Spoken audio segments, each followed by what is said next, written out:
Bom dia, Jânio. Bom dia, Mariana. Bom dia a todos. E então?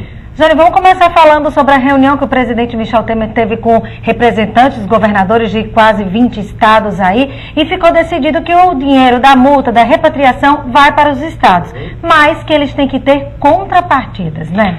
O governo federal está exigindo dos governos estaduais que retirem uma ação que está no Supremo Tribunal Federal questionando a repartição desses valores repatriados. Ficou acertado, mas não se tem ainda a definição quanto cada estado vai receber daquela parte inicial e dessa outra, porque essa outra que foi acertada ontem, refere-se àquelas multas que foram aplicadas de 15%. Aí os estados também querem participar da partilha dessas multas. Os municípios também. Além dessa exigência aos governadores presentes, estiveram presentes além do Distrito Federal, mais outros 23 governadores, se está fazendo um acordo para que os estados façam uma reforma na Previdência assemelhada à reforma da Previdência que o governo federal está fazendo. Mas qual é a reforma da Previdência do governo federal? Não se tem ainda. Pode-se passar a ideia de que está se ganhando tempo. Esses valores têm que ser definidos logo. Essa ação, havendo o compromisso dos governadores, o governo federal não deve esperar que ela seja retirada, que dê entrada lá no processo. E a reforma da Previdência tem que ser apresentada logo, porque a gente já está no 6º mês, colocando com bastante objetividade, do governo Michel Temer, e já se começa a questionar se aquela reversão no quadro de crise anunciada que poderia começar a partir do impeachment, porque a partir do impeachment o mercado daria mais oportunidades, investiria mais, e não está havendo isso. Inclusive a gente já pode perceber um pouco de tensão na própria fala do presidente Temer, como também do ministro Meirelles. As falas dele já não são mais aquelas sentenciosas, vamos fazer assim e resolver. Já se colocam alguns questionamentos em termos de resposta, de crise internacional.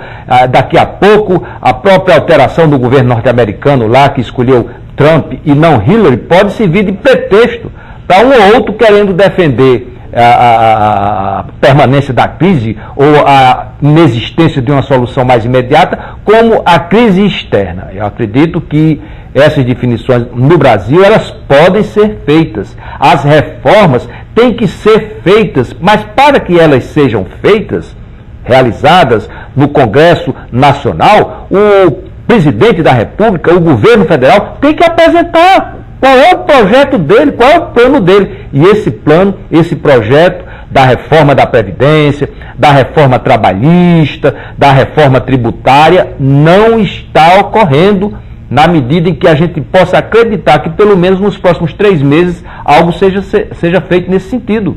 A gente vai ter, nesses próximos 20 dias, um recesso.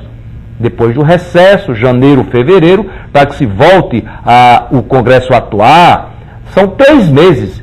E como ficaremos nesses próximos 3 meses, depois de 6 meses em que aqueles objetivos não foram atingidos, inclusive os cálculos, os índices de inflação, desenvolvimento e do PIB previstos para 2017, que foram colocados logo que o governo Temer tomou posse, eles já começam a ser refeitos.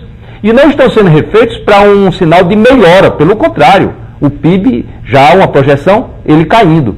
E a inflação não se tem um controle ainda de forma a dizer qual é que vai ser no próximo ano. Antes que essas medidas sejam aprovadas, é improvável que a população brasileira fique esperançosa de que se resolva. Daí essa insatisfação, inclusive, já está começando a se manifestar nas redes sociais, algumas mobilizações públicas que não estão apenas movimentando ou mobilizando aqueles descontentes que apoiavam Dilma. Outros segmentos já começam a questionar esse tempo que está passando sem que as reformas sejam realizadas.